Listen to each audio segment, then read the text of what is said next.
Dalam kisah ini, Loki si jahil bersekongkol dengan Odin untuk menguak sebuah kisah perselingkuhan, di mana Dewi Cinta Freya yang merupakan kekasih Odin berselingkuh dengan kurcaci. Gak cuma satu, tapi 4 sekaligus. Aneh kan? Nah, untuk mengatasi masalah yang aneh ini, Odin memerlukan solusi yang aneh pula, yaitu mengutus Loki untuk membantunya. Diceritakan di suatu malam, Freya melakukan sebuah perjalanan. Dia menemukan sebuah gua yang mencurigakan gitu. Gua itu kayak memancarkan cahaya. Masuklah Freya ke gua itu ya kan. Di sana ternyata ada 4 kurcaci yang sedang membuat sebuah kalung. Setelah Freya melihatnya, ia jatuh cinta kepada kalung buatan 4 kurcaci itu. Soalnya emang indah banget dan cuma ada satu di seluruh 9 alam. Walaupun seorang dewi, Freya juga wanita. Jadi ia bertanya kepada 4 kurcaci itu berapa harganya. 4 kurcaci kampret ini malah ngelunjak. Mereka nggak perlu uang dan emas. Freya bisa memiliki kalung itu secara cuma-cuma, asal Freya mau menghabiskan malam bersama mereka.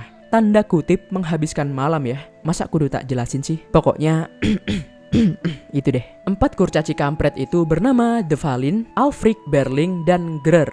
Udah, untung banyak mereka dah. Soalnya Dewi Freya dalam Nordik tuh diceritakan cantik banget dan banyak yang menyukainya. Nah, setelah kejadian menggelikan itu, Freya kembali ke Asgard dengan kalung yang sangat indah. Kalung itu sendiri bernama Brisingamen. Dan entah dari mana Loki tahu tentang kalung Freya ini dan bagaimana Freya mendapatkannya. Loki kemudian segera bercerita kepada Odin tentang perselingkuhan Freya ini. Odin ngamuk dong, masa iya kekasihnya yang tercinta selingkuh dengan kurcaci? 4 lagi. Odin kemudian menyuruh Loki buat mengambil kalung itu sebagai bukti. Dengan senang hati Loki melakukannya. Loki kemudian merubah wujudnya menjadi seekor kutu terbang. Di sumber lain Loki jadi nyamuk. Dia terbang masuk ke kamar Freya dan melihat kalung itu di lehernya. Karena posisi tidur Freya membuat Loki tidak mungkin untuk mengambil kalung itu. Jadi Loki dengan wujud nyamuknya menggigit pipi Freya dan membuat Freya menggulingkan badannya. Nah, baru deh kalung itu bisa Loki ambil. Dia kemudian memberikan kalung itu kepada Odin.